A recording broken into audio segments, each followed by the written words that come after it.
Today I want to talk about some hidden truths that I've learned about in the story of Enoch in the Bible. Enoch is generally known for what?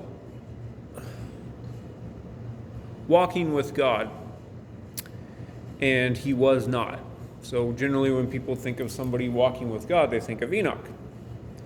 But there's a couple other things that I always missed in there until I heard somebody else talking about it today. And the Lord said, I want you to talk about it as well. So here we go. If we read the verses, there's only like 3 or 4 of them that tell us about Enoch. It says, first it says, Enoch lived for 65 years, period. Directly after that it says, then Enoch became the father of Methuselah. Then he walked with God. It says, then Enoch walked with God for 300 years and had other sons and daughters. The then is what I want to talk about. Because it doesn't say that Enoch walked with God before he became a father. It just says he lived 65 years. It says after he became the father of Methuselah, then he walked with God for 300 years.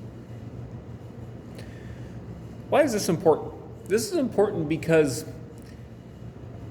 when you have a child, you come to understand God in a way that you just never can any other way.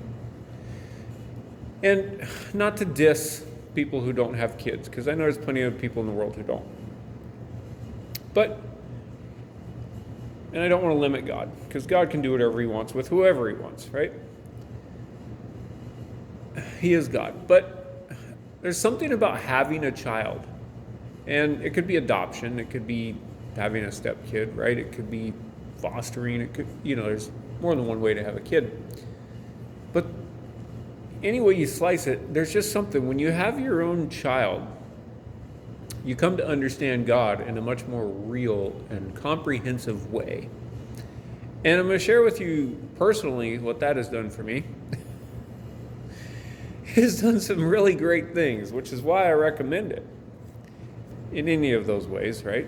If they're available to you. I don't believe in overpopulation. People say, oh, you shouldn't have more kids, there's too many people. That's baloney. There's other solutions to the world's problems besides ceasing to procreate. So, it's too important. So here's what I've learned having a child. Here's what I've learned about God after having my own child. I've understood why God created human beings in the first place. Because my love for my kid is so intense and so mind-boggling, just infinite, eternal, blows away everything else I've ever experienced, that it's like, oh, that's why you created us. I get it now. If you want to know why we exist, have a kid and you'll know. Seriously, because the love that you experience for your child is just beyond anything you've ever known or experienced.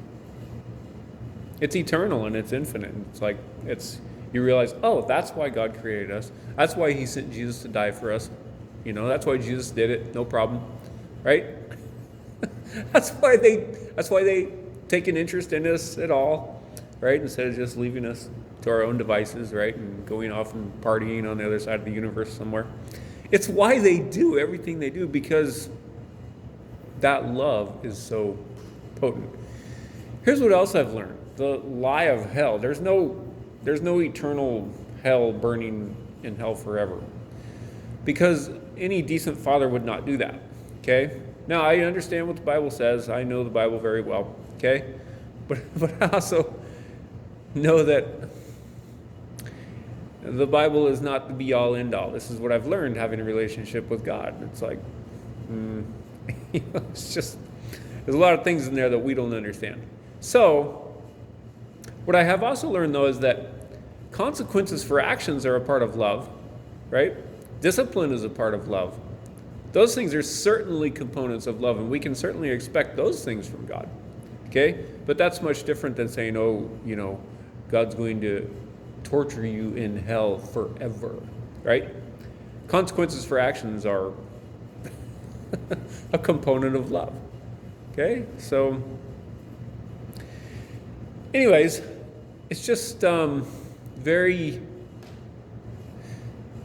The lengths that you would go to for your own child are just... They go beyond your mind. They reach beyond your... They're in your heart, but they're beyond the limits of your heart, I guess is the best way to say it. I don't know. I don't even know if that's how you... It's hard to describe. And when you experience that kind of love for your own children, you're like, aha, now I know I can trust you. And I can trust everything you do. It endears you to God in a way that nothing else can. So I highly recommend it. Thanks, and have a great day.